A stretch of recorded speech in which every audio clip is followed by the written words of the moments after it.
can it be knocking on your door? Well, it's us, Pastor's Perspective, sponsored by Calvary Chapel, Costa Mesa. My name is Brian Perez, and it's Thursday. You know what that means? We're going to be here till 5 p.m. Pacific time today. 2-hour Thursday, 2 hours of your questions and the answers to them. So give us a call between now and 5 at 888-564-6173, 888-564-6173. Why am I emphasizing the 3? I don't know, but I'll stop. Answering your questions today, we've got Bobby Conway, the pastor of Image Church in Charlotte, North Carolina. He's joining us via the Bobby Cam. How's it going, Mr. Bobby Conway?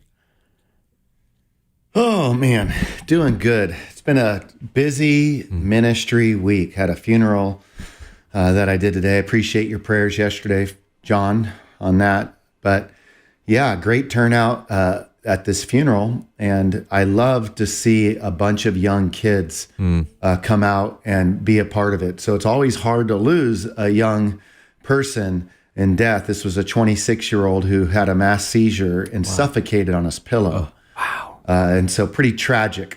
And the amount of kids that were just at this funeral was, young adults. It was pretty powerful. So I really got to lay the gospel out and was thankful for that opportunity for sure. And John Huang is here too. John is one of the assistant pastors at Calvary Chapel, Costa Mesa. He's sitting in for Brian Broderson today. How's it going with you, John? I'm doing well.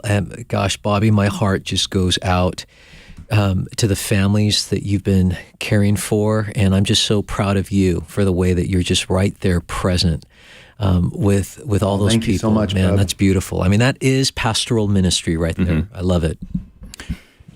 I don't feel like the best shepherd, like I'm personable, but I have so much introverted energy. But God just gives you grace for the place, right? For in those moments, I see myself as a shepherding through teaching. That's my gift that I feel like I leverage mostly.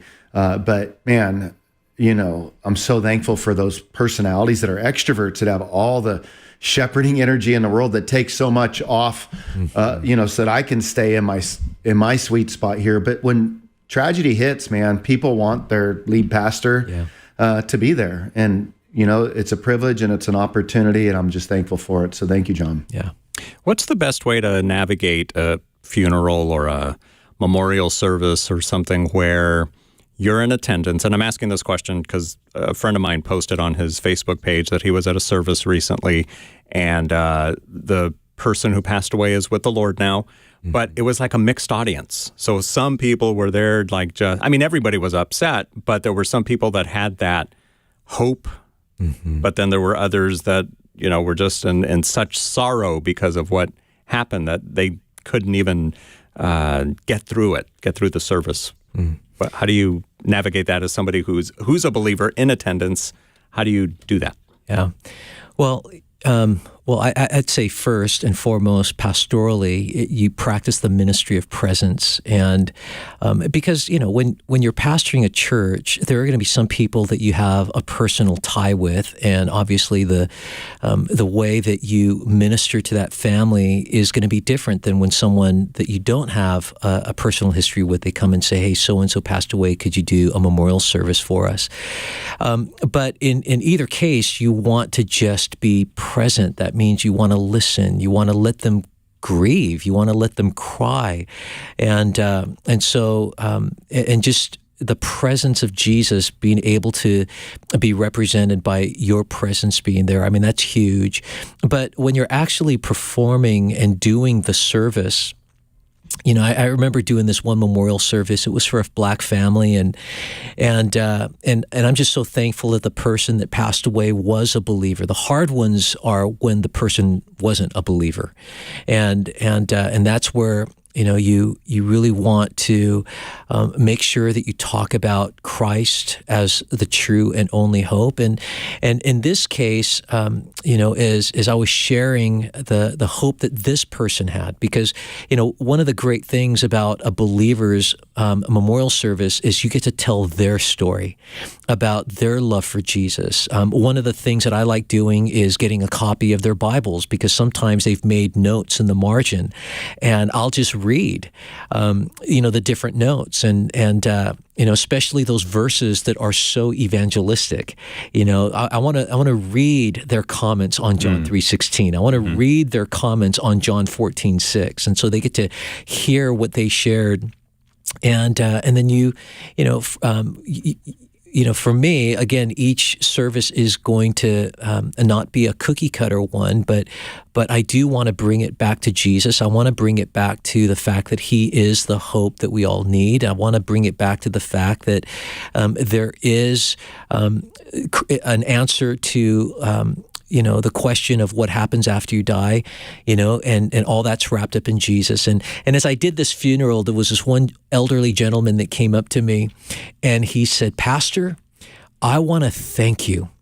I want to thank you for speaking to the living and not to the dead." And I thought that was a really good word of advice, and because there are people at memorial service, I mean, they are at probably the most prime time where they're thinking about their own mortality. And especially when they're wondering, like, how could someone so young pass away? Yeah.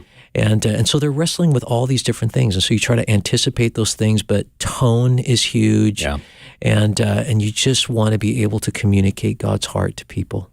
888-564-6173 is the number to call us today on Pastor's Perspective. Remember, you can also send in your questions on Facebook Messenger or on Instagram, or you can use the form on the Pastor's Perspective page of our flagship radio station's redesigned website, kwave.com. But here's one that was sent in on Facebook. It's from Scott in California. Is the United Church of God a legitimate church? I ask because one of their pamphlets is about keeping the Sabbath today. I thought the Sabbath was abolished. Bobby, what do you say to Scott? Well, this is an offshoot of Armstrongism with the Worldwide Church of God. It's toned down a little bit, but absolutely to be avoided with its works-based salvation, keeping the Sabbath, the rejection of the Trinity. So I would say absolutely stay away from this. Right. Do you have any insight, John? Nope, I think Bobby was right on right there. He was. It was pithy. I love pithy. That's a practice that I need to excel in. All right. No, well, that was a quick answer. Okay. And sometimes that's all you need. You don't need to get into anything and stuff like that. It's like yes or no question. The answer is yeah, be careful. Here is Dustin's question. Dustin from California.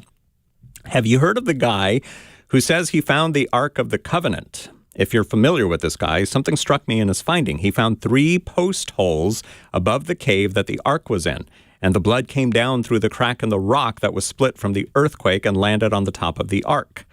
The earthquake when Jesus was crucified. The Ark is actually 2 pieces. The box portion is called the Ark of the Testament, and the lid is called the mercy seat. This guy claims the blood came from above where Christ was crucified and landed on the mercy seat.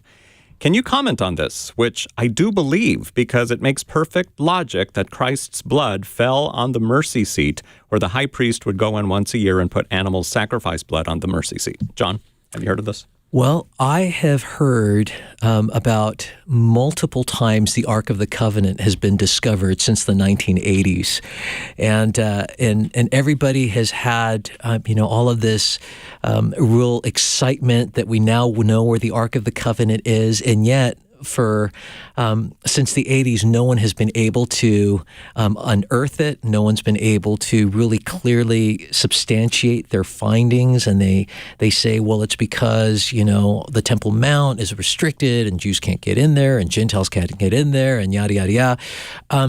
The fact of the matter is we just don't know where the Ark of the Covenant is. I mean, if people want to speculate on that, I think that makes for an interesting read. It makes for a great YouTube video, but we just don't know. But what is interesting in the book of Revelation, it does talk about how, in the revelation of God's eternal kingdom, it says that the Ark of the Covenant is seen. So whatever was a copy here on earth when Moses built the tabernacle, there is the true tabernacle in heaven.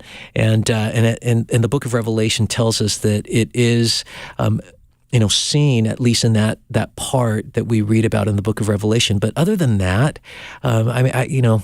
I really don't have much to say on this just because I've heard these rumors so many times since the 80s. Yeah. Dustin, thank you for sending in your question on Facebook Messenger. And now let's go to the phones. 888-564-6173 is the number.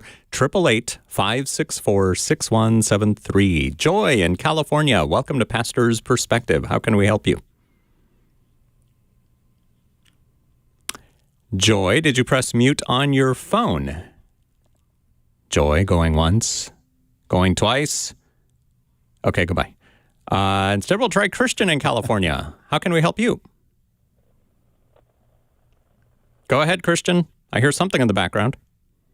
Oh, hello? Hi. Go ahead. Hi.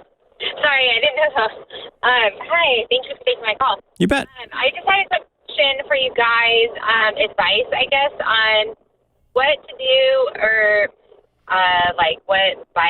where do I start in the Bible?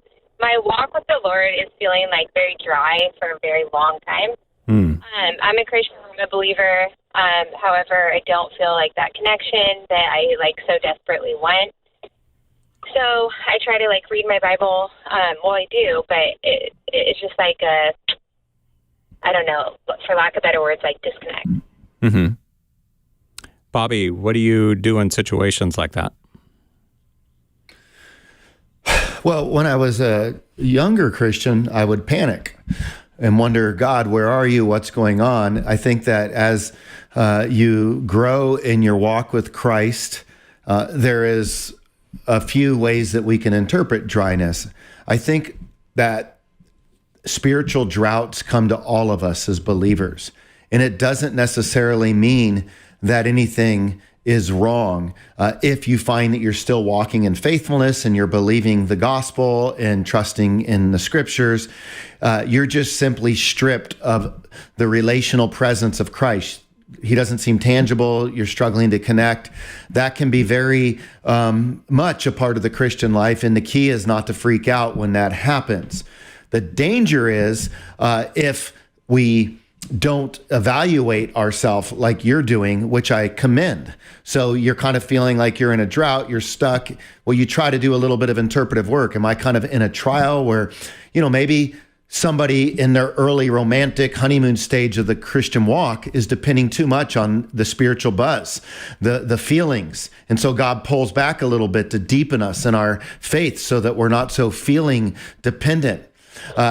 And then it feels a little bit dry, but it's not because there's anything wrong with your walk. It's just God's inviting you into a deeper kind of a relationship with him that doesn't necessitate us feeling a certain way for us to believe that we're close to him. At other times, it is dry in our spiritual life because we have wandered away. So we have to try to discern, God, are you the one pulling back to test us, to draw us deeper into you? And my drought is not because I'm failing to walk with you or be faithful to you or believe your word, but because you're trying to teach me deeper truths.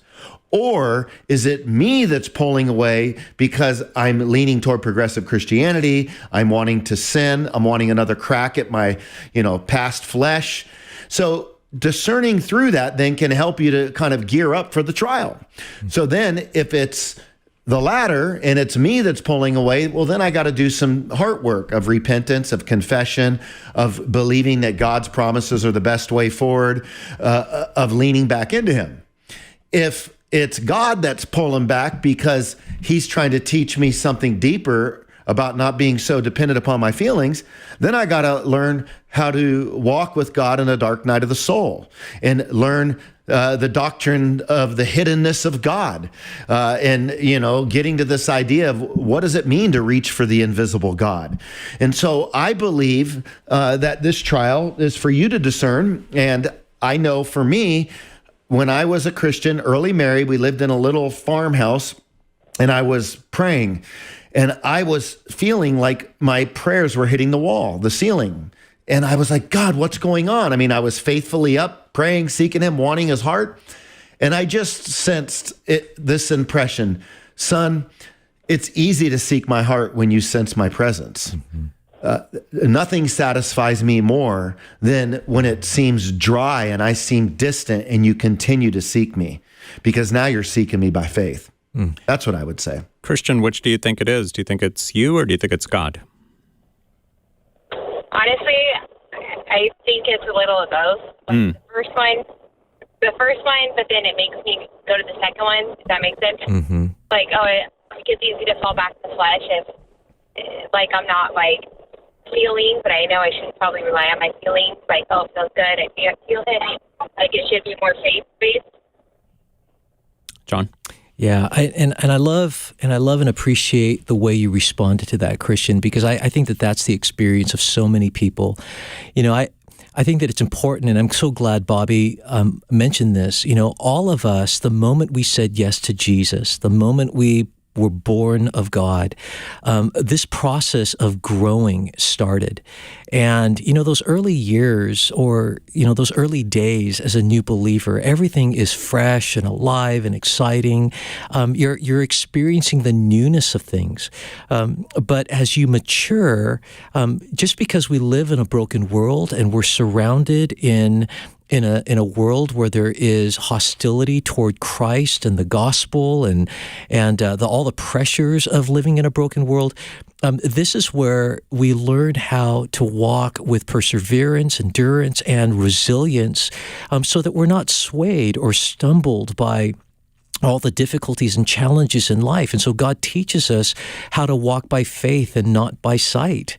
And but those times can be really scary, especially when it's new to you. So, you know, I try to illustrate it this way. You know, when my kids were little, they were so confident as they were learning how to walk because I would hold their hands. And so, you know, as I would hold them, they would take a step and another step and another step. And then they finally started, you know, becoming more and more confident as their legs were getting stronger.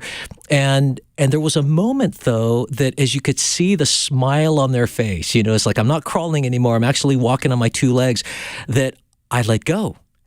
And right at that moment, you know, the panic sets in, like, where's Dad? Mm-hmm. Well, I didn't go anywhere. I was right there. But what ended up happening is, out of panic, they stumbled, they fell, and they just squatted back down on their behind. And try to imagine if those kids, if I said, all right, let's get back up, let's do this again. And they say, no way. I've tried this whole walking with Dad thing before, but man, when I needed to feel you, when I needed to know you, you totally bailed on me. I never bailed on them. But you know what? I think a lot of times Christians hit their first stumble and they make that the new norm, and they just stay squatted when they should be getting up and walking. And I think that that's the kind of process that we go through. But if we understand that and we expect it, then I think that we'll lean more into it. But if we think that our experience is always going to be that emotional high, like the first days when we give our hearts to Jesus, then I think that we're going to be disappointed. Mm-hmm. And so I just want to encourage you with that. And one more thing I would say about the whole reading the Bible, I think a lot of times people are conditioned to think that there's only one way to read the Bible, and that is, you know, you find your one time during the day that you sit at the table and you open up your Bible and you take notes and things like that. You know, people are wired differently. You know, I definitely love sitting at the table with a cup of coffee and before anyone else is awake. That's my time. But when I pray, I can't do that. For me, it's really hard sitting at the table and having long times of prayer.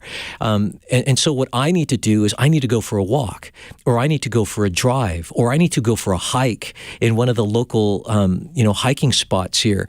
And it's while I'm walking that I find that my prayers are more engaged in that relational component. And the reason why I say that is sometimes when people say, man, I'm reading and it feels dry, I get nothing out of it, I'll ask them, so what do you enjoy doing? And they'll say, well, I enjoy mountain biking. I go, you know what? next time, grab your either digital form, your Bible, or a paperback version. Put it in your backpack. Go on a mountain bike ride, and then find a spot while you're mountain biking to pause for 10 minutes. Open up the Bible, just read a little bit, talk to God about it, and then get back on your bike, ride a little bit more, then open up the Bible again, and then they come back just charged, like, oh my gosh, God is speaking to me. But it's because we're all wired differently. Mm-hmm. And so that would be a suggestion on a practical level that I would encourage you to do. But those things that you enjoy doing, hey, you can enjoy those things with the Lord. If you like going to the beach, or if you like going for long drives, or whatever those things might be, that might also help in terms of fostering and cultivating a more consistent Bible reading plan. Bobby Conway, back to you. Everything John said would be very helpful for you, Christian, especially on a practical standpoint. Maybe another aspect is fasting, and that could be food, but sometimes it doesn't really have to be food. It always seemed weird to me that people would say, oh, you can fast other things. I'd be like, well, I don't see them fasting some of the things we say people can fast. It seemed like they fasted food in the Bible, more or less. But I think it just makes a lot of sense. Where do we spend our time? And so if we're just been binge watching Netflix, for example, well, we're looking to just get some extra time to hear from God. And so that's why it might mean that, hey, you know what? I typically spend this much a week on Netflix or whatever. What if I just give that to just worship, singing, jotting down some thoughts, asking the Lord to just restore my heart? But I would also say that anytime we do some of the things like John's talking about practically, or if we fast, as we're inching toward closeness with the Lord, try to understand what it is that you're looking for. Because if it's a feeling, here's the thing. You might get that feeling, Christian, but that feeling is going to go away. There's no way for any of us to constantly sustain the presence of God always in our life. I mean, I can remember seasons like when I was in Bible college where it was thick and it felt like I was waking up day after day after day. I was like, man, this is amazing. And I kind of just thought, well, maybe I get to live like this. It's just not the case. You just have these funks. And so I really feel like when people go away and fast or go away on a spiritual retreat, are we looking to feel close to God? I would say that's perfectly fine as long as that's a subset of the main goal. Like, God, you know what? Ultimately, I want to be closer to you. And hey, if you want to sprinkle some of your presence on me, I would really appreciate just a reminder that I'm yours. But when I come down the mountain at the end of the day, help me just to have a deeper fabric of faith about my belief in you. And I think what John said, John, that was a great illustration about the kids. When Haley was young, we were living in the same little farmhouse, and I was watching her, and she was in her little crib. And Haley was interesting. She said her first word at 4 months old when her mother took her to the grocery store, and she was in the produce section with the tomatoes, and she said, Bob, from Bob the tomato. So she was verbal. She says her first word at 4. I think my son was, or 4 months, my son was probably 4. I mean, I was wondering if he was mute. Haley, I was wondering how we could put her on mute.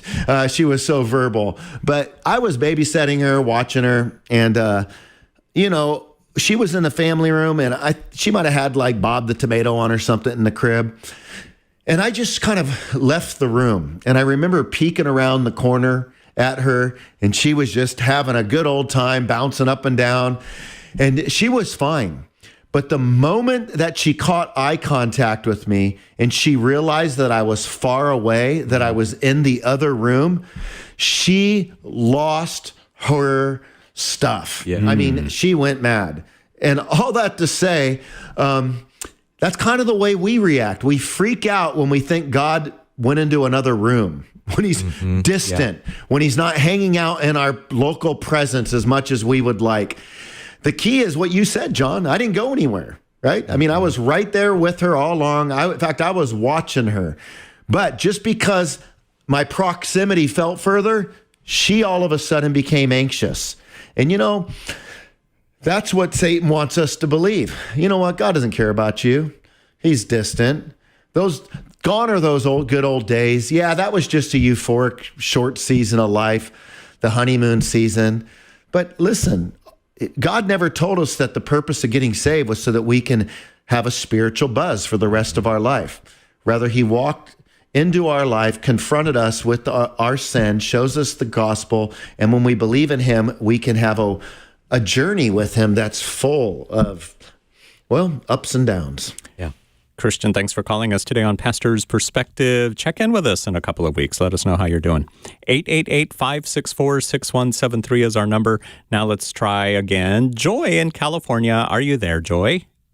I am here, and I'm so sorry I missed you. That's all right. And, thanks for calling back. Great. Thank you. And that was a great answer, and I just want to throw it out.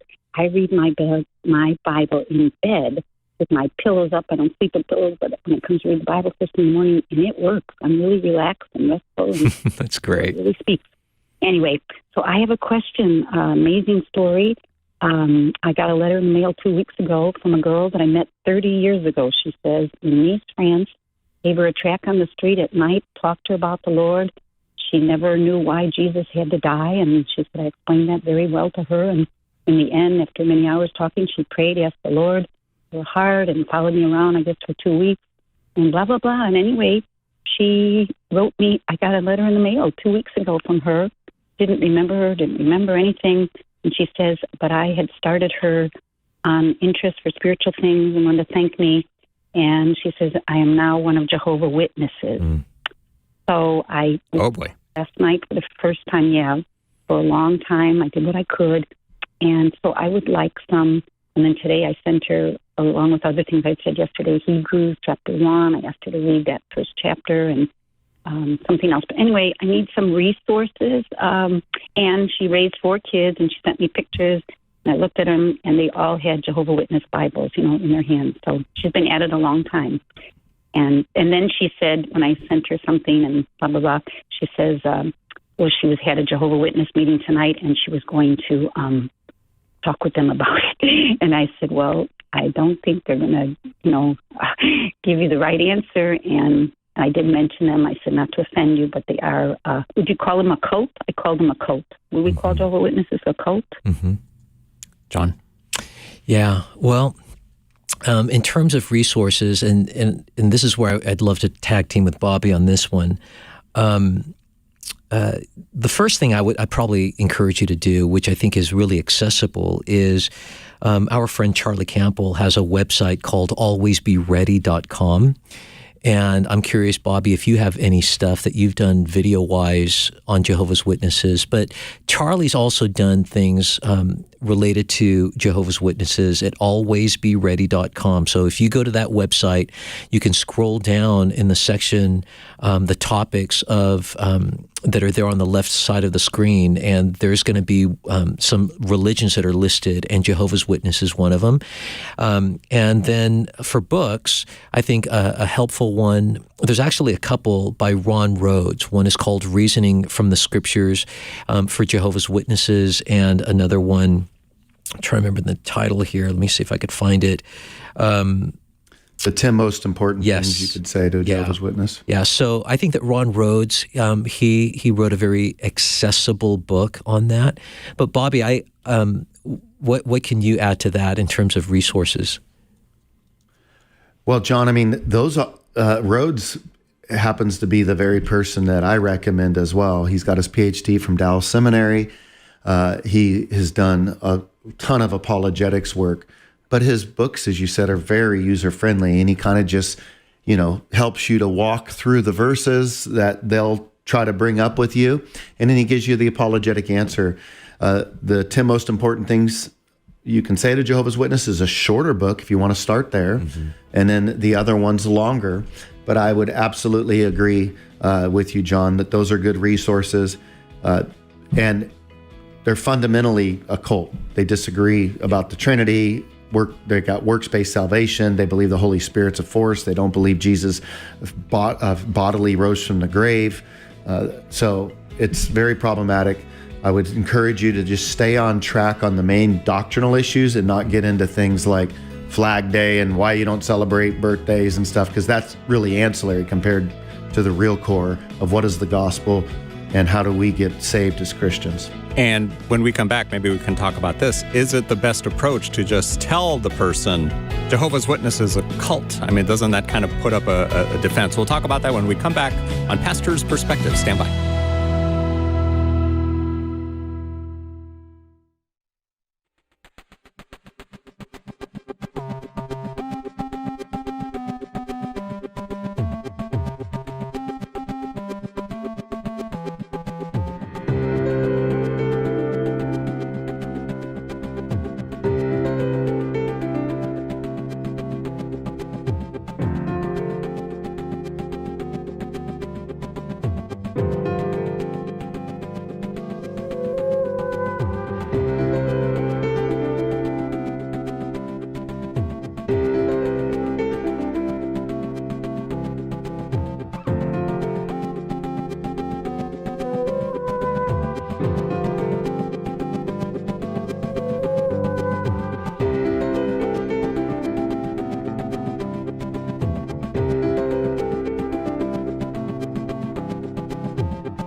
We're back on Pastor's Perspective, and it's 2-hour Thursday, so we're going to be here until 5 p.m. Pacific time today to answer your questions. Give us a call, 888-564-6173, 888-564-6173.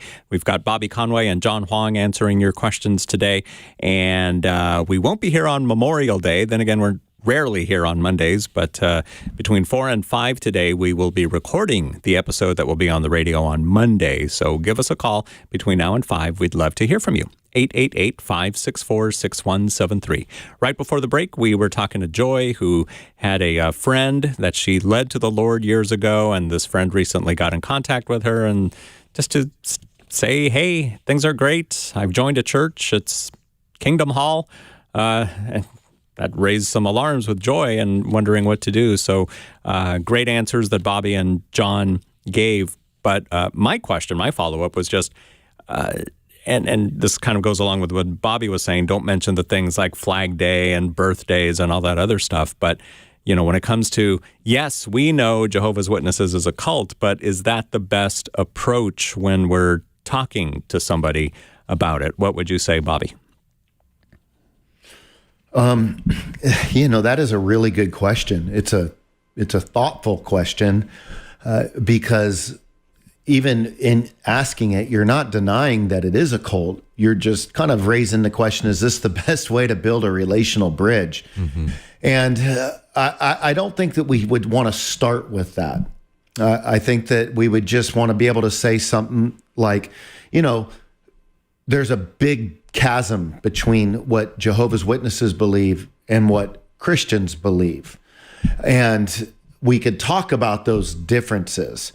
And then after you explain those differences, then you could come and say something like, hey, having considered that on each of these doctrinal issues, there is a significant difference in what a Christian and a Jehovah's Witness believes. That is where you end up hearing from Christians that Jehovah's Witnesses is a cult, and that's not because a Christian's trying to pick on a Jehovah's Witness, but rather the standard definition of a cult is any belief system that has one or more doctrines that vary from Christianity when it's a belief system that tries to pose as a form of Christianity. So I would say that would be my suggestion on how you move into that conversation, Brian. I do think in this situation, unfortunately, you have a Christian, right, that denies, the gospel to go and become a Jehovah's Witness. And that's not, the normal way that we hear things, right? We tend to hear about, coming out of Jehovah's Witness or coming out of Mormonism or coming out of atheism and becoming a Christian. I just had lunch with a guy a few weeks ago that was a atheist. He became a Christian and he was part of my past church. And then now he's walked away and he's an atheist again. And they're kind of unusual, but our culture is just in a lot of places right now where we're seeing a lot of interesting things. So I think the conversation, I would imagine, Joy, this person knows what we believe as Christians, and they have thought through why they want to become a Jehovah's Witness. So that is going to be part of the conversation material that I would have. I would want to say, okay, you were a Christian. You obviously know what we believe as Christians. What made you think the case for Jehovah's Witness was stronger? And that might be a way to approach it. And forgive my watering eyes. I just said to my son, I said, my goodness, my eyes feel like they're jacked up, but I'm definitely feeling some allergic reaction right now. So, John, if I'm crying, just consider I'm being deeply touched by whatever you're saying. But no, it's allergy season out here, and I'm like, whoa. Man. So.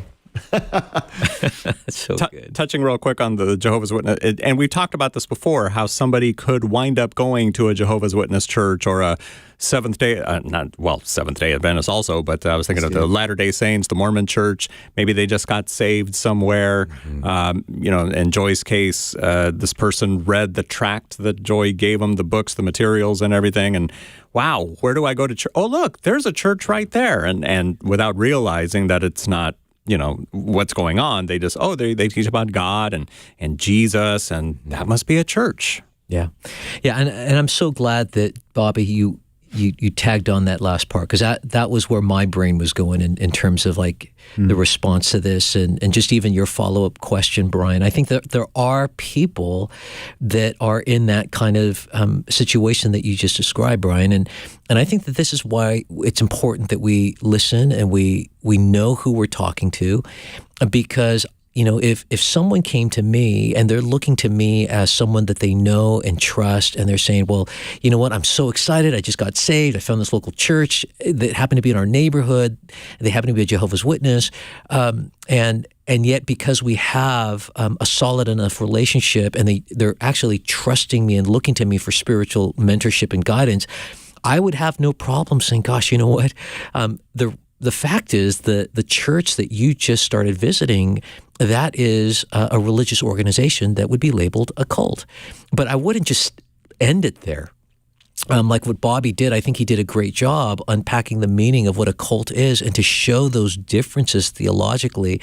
And I think it's important for us, if we are going to be in the life of a new believer, that we actually take the time to mentor them if that's what the Lord's leading us into. But especially in these kinds of situations, you want to help them understand the differences between what is gospel truth and what are all of these errors in the Jehovah's Witness church, especially the Bible that they use. When they're saying, hey, we got this great English translation called the New World Translation. When people ask me about English translations, I say there's a lot of great English translations of the Bible, but there is one I would say is not a great translation that you should read, and that's the New World Translation. Yep. Joy, thanks for your phone call today on Pastor's Perspective. 888-564-6173. Let's hear from you now. Lizette in California. Hi. Are you there, Lizette? Hello? Yeah, go ahead. Yes, I am here. sorry. I was calling because I have a friend who just shared she is going on a mission trip because she feels called to the missions field. And I just wanted to share any books or any podcasts, anything that would help her before she leaves end of August. She'll be going to Spain to work with Muslim women and children. Wow. John? Well, I am so excited to hear about people that feel called to the mission field and they go, whether it's short-term or long-term. I'm very passionate about this topic. Since I was in high school, this is something that the Lord had been stirring in my heart. So right after I graduated from high school, I packed up my stuff and went to Eastern Europe as communism was collapsing. And then before coming back here to Calvary Costa Mesa, spent 10 years as a missionary in Brazil. So I'm just thankful to hear about people that are just sensing God's call to go. There's a lot of resources that I could recommend, but one book that really, fueled the fire and passion in me is a book by a guy named John Piper called Let the Nations Be Glad. And that'll be a great book that will give you a good biblical theology on missions. Now, there might be some things, I think with any book, there are things that, you chew the fat and spit out the bones. There might be a theological leaning that he has in terms of, the debate between Calvinism and Arminianism.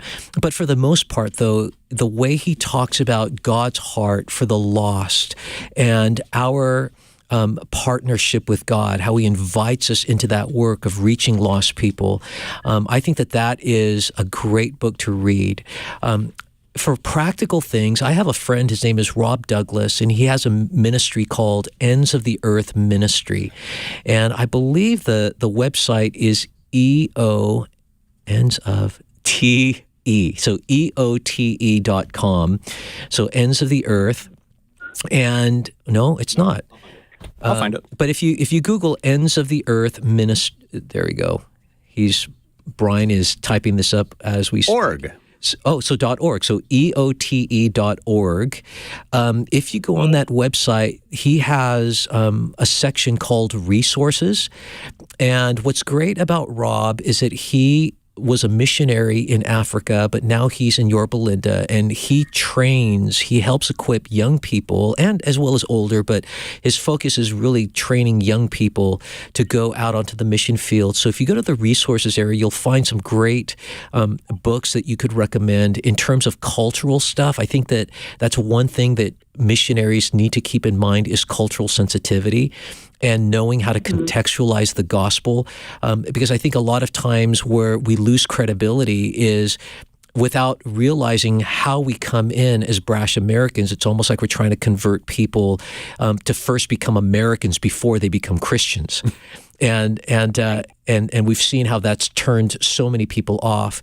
And so I think that just going and looking at the resources that are there are going to be really helpful.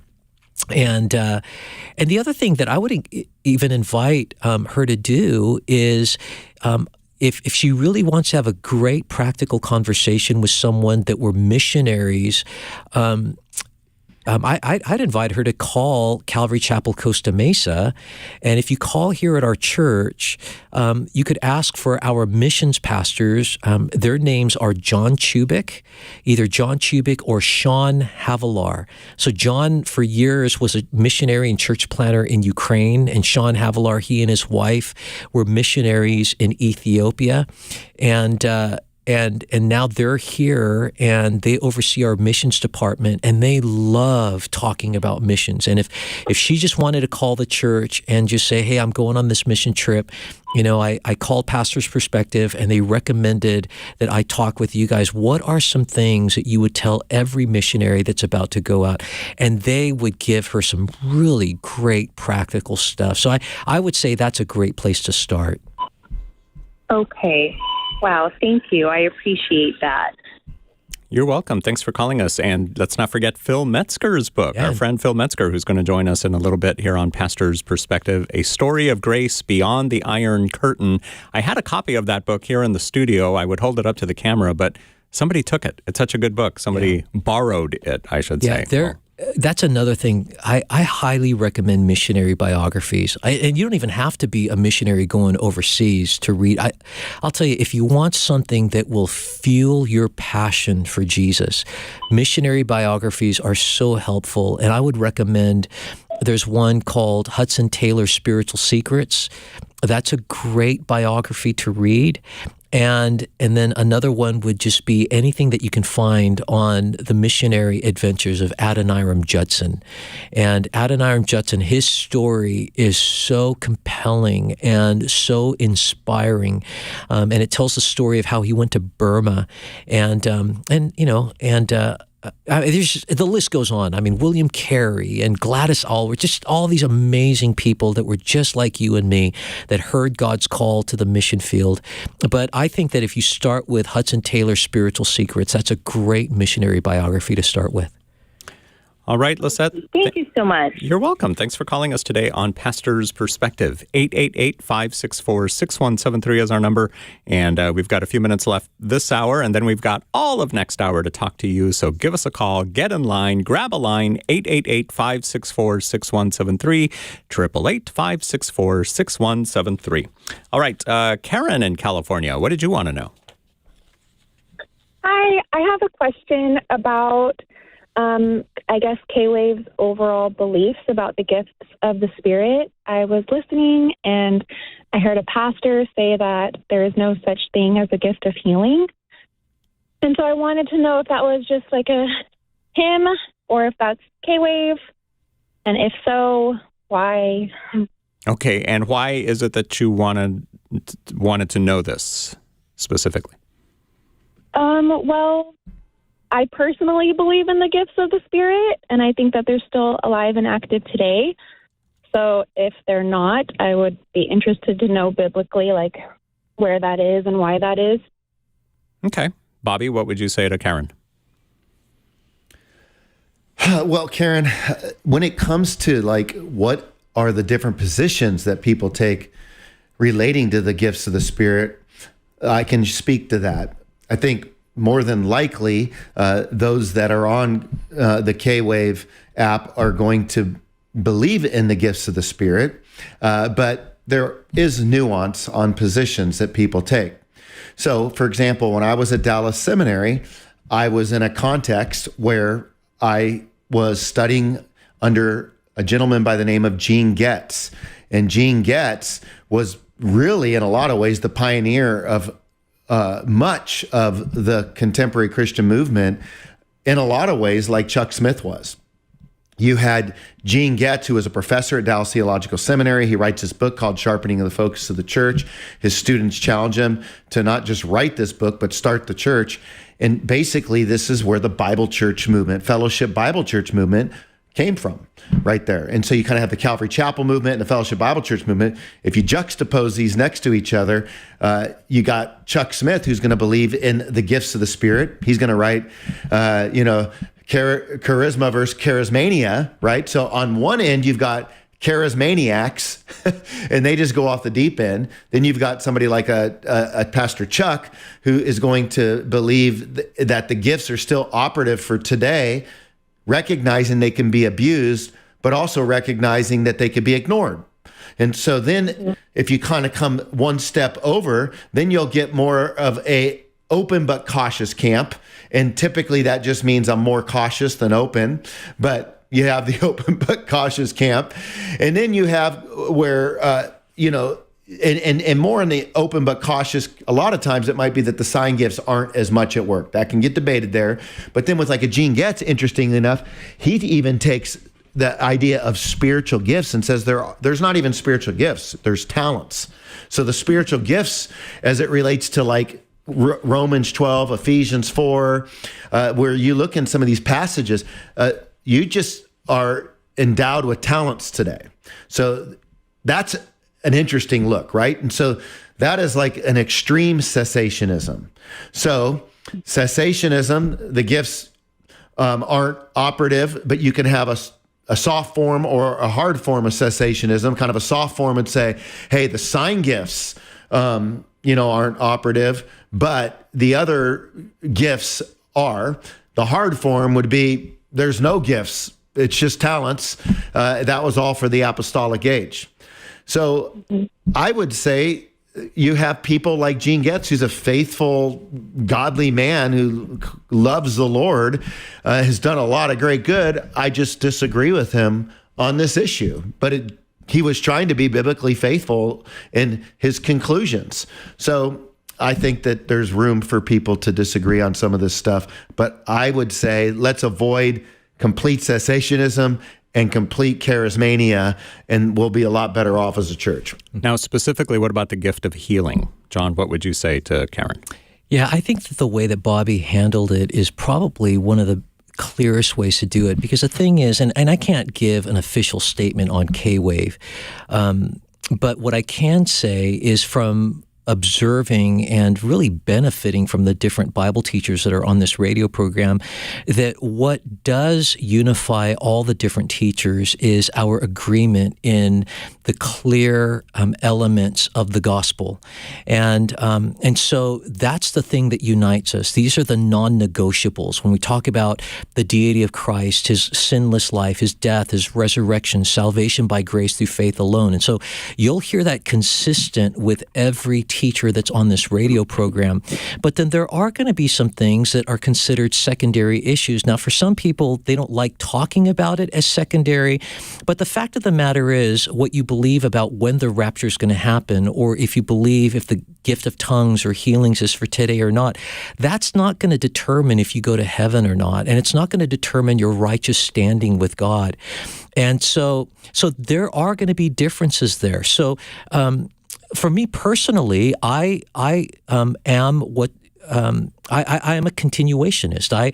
I read Romans 12, I read 1 Corinthians 12, I read 1 Peter 4, I read Ephesians 4, and I see that not only the gifts that are listed, but I think what is oftentimes up for debate are what's called the sign gifts, like the speaking of tongues and interpretation of tongues and healings.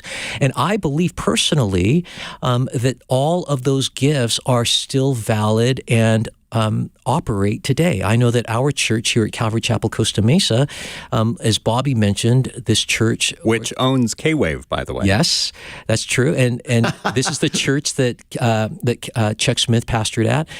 We have always held to this position as continuationists, but there will be some people that love Jesus and they are solid Bible students and Bible teachers that have concluded that when the apostles passed away and the New Testament scriptures were given to us, that there was no more need for those sign gifts because of the sufficiency of Scripture. And so they'll look at a passage like 1 Corinthians 13 and, they'll read the passage that when that which is perfect has come, then that which is immature, imperfect will be done away with. And they'll say, well, that's the scriptures, that's the perfect, the mature, and then the gifts of the Spirit, the sign gifts are no longer needed. Well, we look at that passage and we see that which is perfect is referring to the return of Christ. And so even when Paul, writing to the Corinthians, he said that you don't fall short in any gift, waiting for the revelation of Jesus. So we believe that the gifts will continue until the return of Jesus. Even on the day of Pentecost, when Peter quoted from Joel chapter 2, and to validate the sign gifts that were happening, that was a passage in context dealing with the day of the Lord, which is the return of Christ. So we hold to that position, but at the same time, I am not going to break fellowship over someone that comes to me and says, well, I have a different opinion on that. Well, what is it that we do agree on? We agree that God is one God, He's triune, that Jesus is God who became human, He lived a sinless life, He died on the cross for our sins, He rose again from the dead, and whoever calls on the name of Jesus will be saved. Hey, man, we can partner together, even though the timing of the rapture, we might disagree on that, or in terms of the sign gifts. Bobby Conway? John, all the schools that I went to, my Bible college, my seminary, where I did my postgraduate work at a seminary, except for the University of Birmingham in England, that is a secular school. But all the schools that I went to for Christian education were cessationist schools. And so I come out as a non-cessationist. And but I will say, I love the Calvary Chapel movement. I mean, I feel like it's a really good fit for, where I see myself theologically, spiritually. I'm just really thankful for the Calvary Chapel movement. I got saved in it on a Monday night many years ago with Greg Laurie preaching, went away to the South, and I became part of the Bible Church movement, which came out of Dallas Seminary. Gene Getz, as I said, started that, and then he planted Tony Evans, and then they planted like Robert Lewis, who did the men's fraternity, and Bill Wellens and Don Meredith, and I was in that circle. But then there were some things that I just over time feel like, coming back to California, like this is a really good culture. I really appreciate Calvary Chapel. The piece about the CGN that I appreciate is, I'm not having to come down hard on a pre-trib. All my schools were pre-trib, cessationists. And, I think if you just go to schools, though, and you come out and you're just a exact product of the schools you learn, are you really thinking for yourself, or are you just taking what people tell you? So, when you find yourself surviving different experiences and coming out, but then there's some flexibility within the Calvary to be able to think a little bit differently about things, but yet there's still a deep passion to make sure we recognize where you go off the rails and slip into heresy. But when my daughter went off to California, we sent her off to a discipleship school for a year there. And I frankly I sent her there on the recommendation of somebody that we esteemed, but we had no idea what she was getting into. It was like charismania, like over the top. We showed up to visit her, and everybody's jumping up and down and, trying to, she's sitting up against a wall with their friends, and they're saying, all right, pray that your leg will grow and all this stuff. And my poor daughter was traumatized in this, and I was like, what in the world did we send her to? But I was actually really thankful, because I'm like, you know what? It's good for you to get another picture of where Christianity was at. She had a small moment where she's like, well, Dad, you need more of the Spirit. There's something really wrong. And then she kind of came by to the end of it all, thought, my goodness, this is doing some damage. And that has been my advice with the charismania side. Some of these people, man, where God told me this, they're just really emotional on the front end, and then they get disillusioned on the later end. So get some good theological roots. And if you feel like God's speaking to you every day about like whether to buy white toast or wheat toast, or you don't buy toast, you buy toast in a restaurant, but you buy bread and then you toast it at home. But if it's white or brown, if God's probably not telling you what to do on that. John, 10 seconds. I was just going to say, someone said this: the word without the Spirit, you'll dry up. The Spirit without the word, you'll blow up. The Spirit and the word, you'll grow up. Nice. Great way to end today's Pastor's Perspective. John Wong! If you're on hold right now, stay on hold. We're going to take a quick break and then answer more of your questions between 4 and 5. Pastor's Perspective was sponsored by Calvary Chapel, Costa Mesa.